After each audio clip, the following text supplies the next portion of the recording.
สบายดีทุกๆคนที่กำลังรับชมคลิปวิดีโอนี้อยู่ข้าพเจ้าเองซื้อของมาทองคำดีเป็นวิศการของบริษัท Unique Tech เมื่อนี้ก็สิมา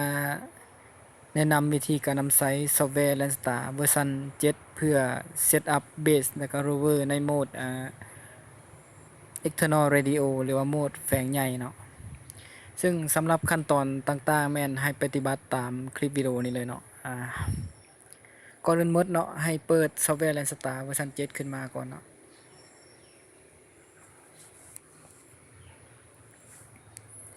หลังจากนั้นมาที่หน้าโปรเจกต์เนาะนี่เนาะแล้วมาที่โปรเจกต์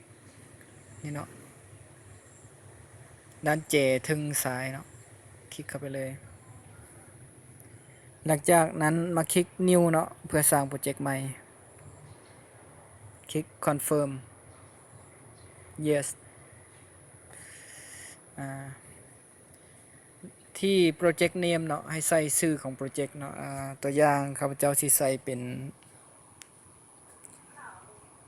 Survey เนาะ Survey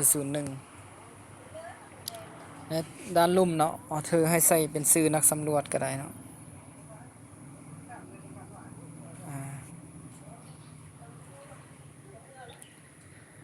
แล้วที่ coordinate system เนาะให้ติ๊กใส่ coordinate system และติ๊กใส่จำ3เม็ดเนาะให้เลือก WGS 84 UTM 048เนาะถ้าหากของไผยังบ่ทันมีให้มาคลิก add ด้านลุ่มเนาะแอปด้านลุ่มนี่เนาะแล้วที่ content ให้เลือกเป็น world แล้วให้เลื่อนหาตัวที่เป็น WGS 84เนาะ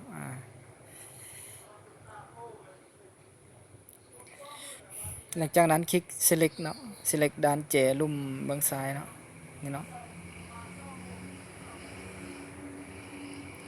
แล้วมาคลิกที่จำสัมเม็ดเจลุ่มเบื้องซ้ายคือก็อีกเนาะแล้วเลือก edit เนาะตัวที่3 edit แล้วมาคลิกที่แท็บ projection แล้วมาเปลี่ยน projection ให้เป็น UTM projection นี่เนาะ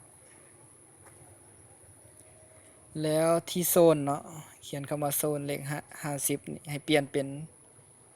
48หรือว่า47เนาะอิงตามเขตของเขตในการสำรวจวัดแทกเนาะอยู่ลาวเฮาก็จะมี2เขต2โซนเนาะโซน48แล้วก็47หลังจากใส่โซนแล้วเนาะให้คลิก accept อยู่ลุ่มเนาะด้านลุ่ม accept แล้วก็คลิกโอเค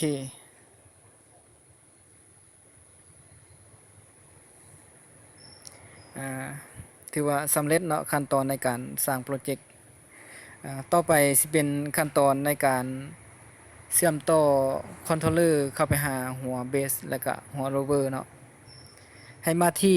คอนฟิกเนาะอยู่ลุ่มกลางรูปแควเฟืองอยู่ลุ่มคอนฟิกแล้วหลังจากนั้นมาที่ connect เนาะรูปกับคอนโทรลเลอร์แล้วก็รูปรีเซิเวอร์เนาะ connect ที่เจด้านถึงขวาถึงซ้ายเนาะที่เข้าไปที่ connect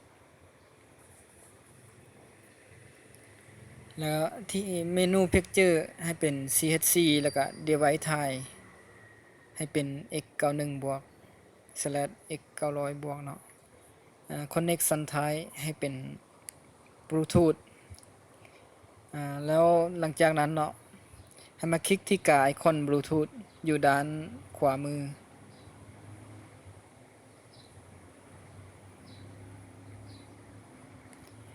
จะได้หน้าต่างนี้เนาะให้คลิกที่ bluetooth manager หลังจากนั้นให้เปิด bluetooth เนาะ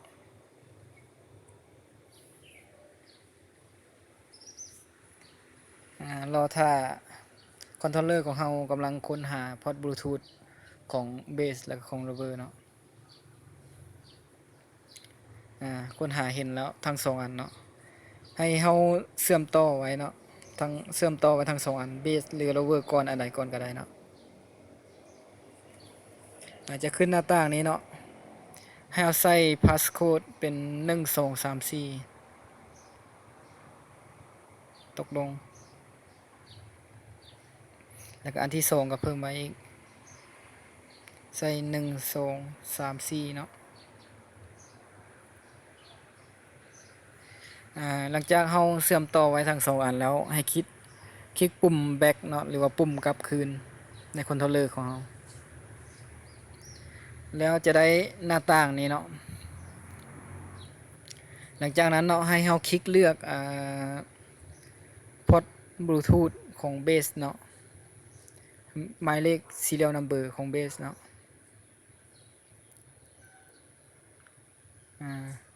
คลิกเลือกและต่อมาบัดนี้ที่ antenna type เนาะ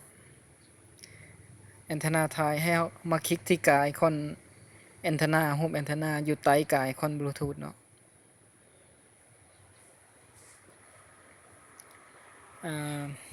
หลังจากนั้นเนาะมาเลือก CHC X91B เนาะถ้าเป็นเบสและตอนเฮาตั้งเบสแล้วแม่นเฮาเลือกเป็น CHC X91B เนาะ B แม่นเบสเนาะคลิกเลือกแล้วมาคลิก select อยู่ด้านลุ่มเนาะ select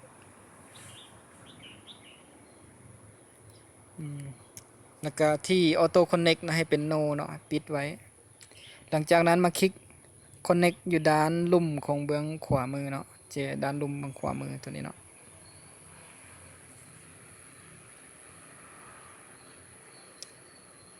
connect successful เนาะถือว่าการเชื่อมต่อสำเร็จเนาะหลังจากนั้นเนาะหลังจากเฮาเชื่อมต่อคอนโทรลเลอร์เข้าไปหาเบสแล้วบัดนี้เฮามาเซตอัพโหมดของเบสเนาะโดยการเข้ามาที่ work mode เนาะด้านข้างๆของ connect work mode นี่เนาะหลังจากนั้นมาคลิก new เนาะอยู่เจด้านลุ่มเบื้องซ้ายมือ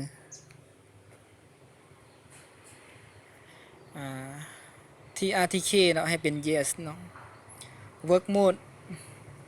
ให้คลิกเลือกมาเป็น manual base เนาะแล้วก็ที่ data link เนาะ data link ให้เปลี่ยนมาเป็น external radio นี่เนาะcorrection format ให้เป็น RTCM 3.2 baud rate 9,600 แล้วก็ elevation mark เนาะให้เป็น15สำหรับการตั้งค่าเนาะให้ใส่ตามหน้าต่างนี้เลยเนาะเจ้าหลังจากนั้นคลิก save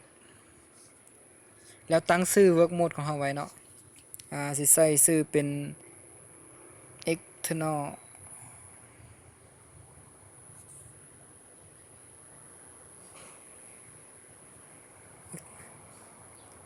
base เนาะแล้วคลิกโอเคเราจะได้ work mode ของ base เนาะถือว่าตัวที่เราได้สร้างไว้นี่เนาะถือว่าในครั้งต่อไปที่เราจะเซตอัพเบสในครั้งต่อไปมันให้เราเลือกตัวที่เราสร้างไว้เนาะโดยที่เราบ่จำเป็นต้องไปคลิก new เพื่อสร้างใหม่เนาะเราใช้อันที่เราได้สร้างไว้เลยหมายถึงเราเซฟการตั้งค่าไว้แล้วหลังจากนั้นเนาะให้คลิกเลือกแล้วมาคลิก accept เนาะด้านลุ่มเบื้องขวามือเนาะที่เขียน accept นี่เนาะหลังจากนั้นเนาะที่อันเทนาให้อันนี้คือรวงสูงของกล้องแม่นให้เราเอาแมทเสือกแมทเนาะแทกรวงสูงของกล้องแทกจากหัว BM ขึ้นไปหาขอบสีฟ้าเนาะแล้วเรามาเปลี่ยนค่าเนาะโดยการทำมาคลิกใส่กาแอนเทนาเลยเนาะที่มันเป็นตัวเลขอยู่นี่เนาะคลิกที่จุดนี้เลยเนาะคลิกปุ๊บแล้วเราจังมาเปลี่ยนค่าสมมุติว่าเราแทกได้แมท70ก็ใส่1.7หลังจากใส่ลงสูงเนาะที่มี2อันที่เขียนคำว่า vertical head แล้วก็ slant head เนาะสำหรับเบสแม่นให้เลือกเป็น slant head เนาะเพราะว่ามันเป็นรวงเนิงเวลาเฮาแทกมันจะเป็นรวงเนิงมันจะบ่ได้ขึ้นตามรวง vertical เนาะบ่ได้ขึ้นตามรวงตังแบบตังซากกับนาโลกแต่ว่ามันจะเป็นรวงเนิงจักหน่อยเนาะเลือก slant head แล้วคลิกโอเคต่อไป point name เป็นชื่อจุด BM เนาะเฮาสิใส่ชื่อเป็นB BM BM01นะสมมุติเป็น BM01ที่ format อันนี้แม่นรูปแบบของระบบdata ระบบอัน coordinate ที่เราจะใช้มันจะมี latitude longitude local coordinate อย่างต่างๆเนาะโดยปกติอยู่เฮาก็สิใช้เป็น local เนาะlocal NEH หลังจากนั้นเนาะมาคลิกที่ get post เนาะอยู่ลุ่มนี่ get post นี่เพื่อเบิ่งค่าปัจจุบันหรือว่าค่าจุดตั้งกองของเฮาเนี่ยเนาะค่าแบบคลิกเฮียคือในโปรแกรมรุ่นซอฟต์แวร์รุ่นเวอร์ชัน5เนาะเขาเรียกว่าคลิกเฮียแต่ว่าเวอร์ชัน7เขาเปลี่ยนชื่อมาเป็น get position เนาะ get post อ่าอันนี้มันคลิกเฮียเนาะแต่ถ้าหากเฮาต้องถ้าหากว่าเฮามีค่าอยู่แล้วเนาะค่า BM ที่เฮาตั้งอยู่เฮาต้องการพิมพ์ค่า BM ใส่เนาะค่าที่เฮารู้จักอยู่แล้วให้เฮามาเปิดเนาะที่ manual input เนาะที่เขียนใส่เป็น no นะให้เปลี่ยนเป็น yes แล้วเราก็สามารถแก้ไขเปลี่ยนหลักสามารถพิมพ์ค่าต่างๆใส่ได้เนาะค่า n ค่า e ค่าระดับสามารถแก้ไขได้เนาะหลังจากนั้นเนาะให้มาคลิกโอเค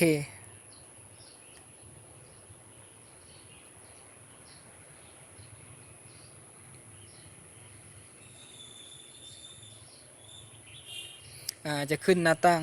Start up base successful and break connection เนาะแล้วคลิกโอเคถือว่าสำเร็จเนาะสำหรับขั้นตอน set up base เนาะต่อไปแม่นการ set up rover เนาะการ set up rover ก็แม่นให้เฮามาที่ connect เพื่อเชื่อมต่อ Bluetooth ระหว่างคอนโทรลเลอร์ของเฮาไปหา rover ก่อนเนาะสำหรับต่างๆmanufacturer CHC device type X91 คือเก่าเนาะ connection type Bluetooth เพียงแต่เฮามาเปลี่ยนพอร์ต Bluetooth เนาะจากที่เป็นเบสเนาะให้มันเป็น rover เนาะเฮามาเปลี่ยนโดยการมาคลิกที่กาไอคอน Bluetooth หลังจากนั้นมาเลือก serial number ของ rover ของเฮาเนาะคลิกเลือกแล้วที่แอนเทนาท้ายให้คลิกมาเปลี่ยนแอนเทนาท้ายเนาะกาไอคอนนี้เนาะให้มาเลือกเป็น CHC X91R หลังจากเลือกแล้วเนาะให้มาคลิก select แล้วที่ auto connect เนาะที่เขียน no ให้เปิดเป็น yes เนาะ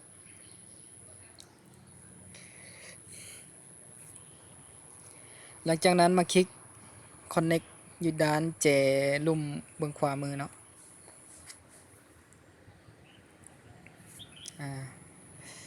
ถือว่าเฮาได้เชื่อมต่อคอนโทรลเลอร์เข้าไปหาโรเวอร์แล้วเนาะบัดนี้เฮามาสร้าง work mode ให้เฮามาเซตโหมดให้กับโรเวอร์เนาะได้เข้ามาที่ work mode แล้วเข้า new เนาะเพื่อสร้าง work mode ให้กับโรเวอร์ RTK RTK เป็น yes นะ work mode ให้เป็น auto rover data link CHC radio แล้วก็ protocol ให้เป็น CHC เนาะแล้วที่ channel ที่ channel นี่แม่นให้เฮาสังเกตอยู่ตัว external radio ของเฮาเนาะว่าเฮาตั้งค่าใส่ช่องใดเนาะที่เฮาใส่แล้วให้เฮาสังเกตเบิ่งที่ตารางอยู่ที่เขียนไว้อยู่ในที่ติดไว้อยู่ใน external radio เนาะว่ามันแต่ละช่องมันมีเลข frequency จังไดเนาะ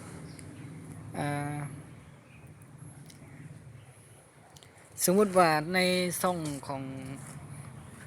external radio สมมุติว่า channel ช่อง5เนาะที่มันเขียนเลข frequency เป็น459.0500 MHz 459.0500 MHz เฮาลองเลือกเป็น25แล้วเฮามาคลิกกาวงมนนี่เบิ่งเนาะกาวงมนเป็นรูปลูกศรวงมนค่า frequency เป็น458.0500ถือว่าบ่ตรงกันเนาะถือให้เฮาเปลี่ยนเป็น26คลิกรีเพทเบิ่ง ทรง6เป็น459จำ0500ที่สำคัญเนาะให้สังเกตเบิ่งค่า frequency เนาะถ้าหากว่าเฮาเลือกช่องใดอยู่ใน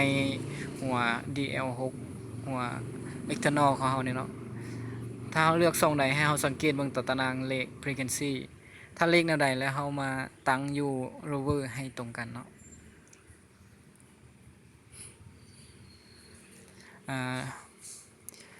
ต่อไปเนาะ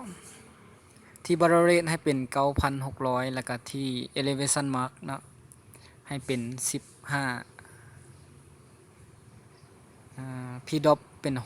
6 RTK frequency 1 Hz safe mode ให้เป็น normal mode ตามนี้เนาะสำหรับการตั้งค่าอธิบายคืนเกี่ยวกับchannel เนาะ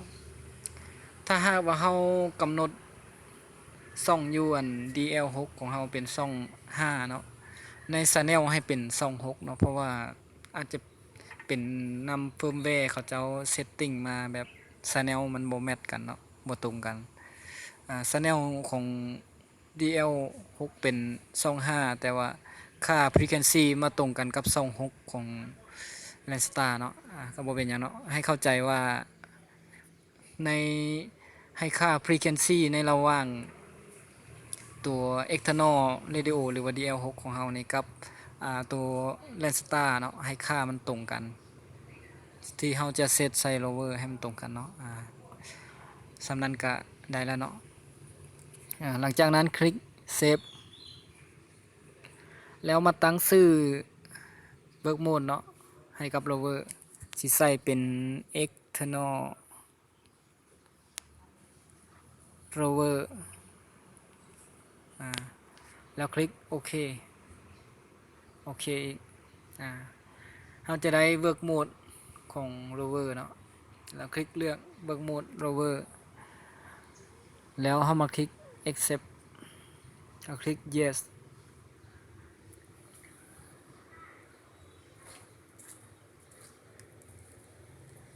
แล้วคลิกโอเค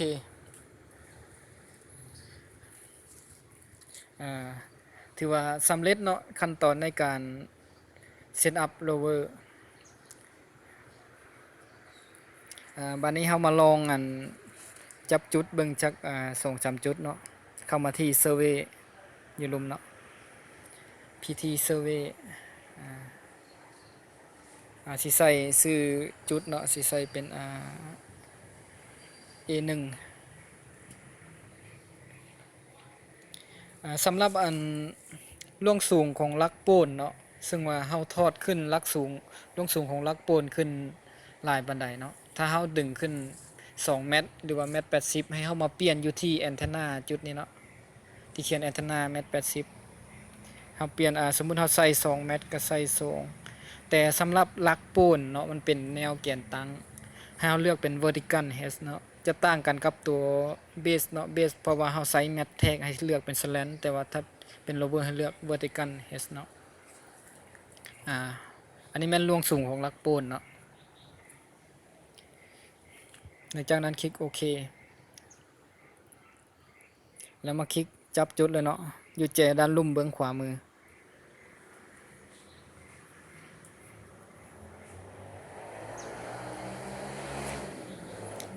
จุดต่อไปเนาะ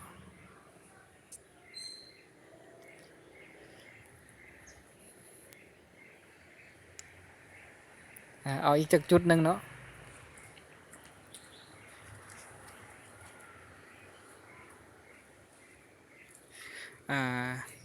มาฮอนนี้ถือว่า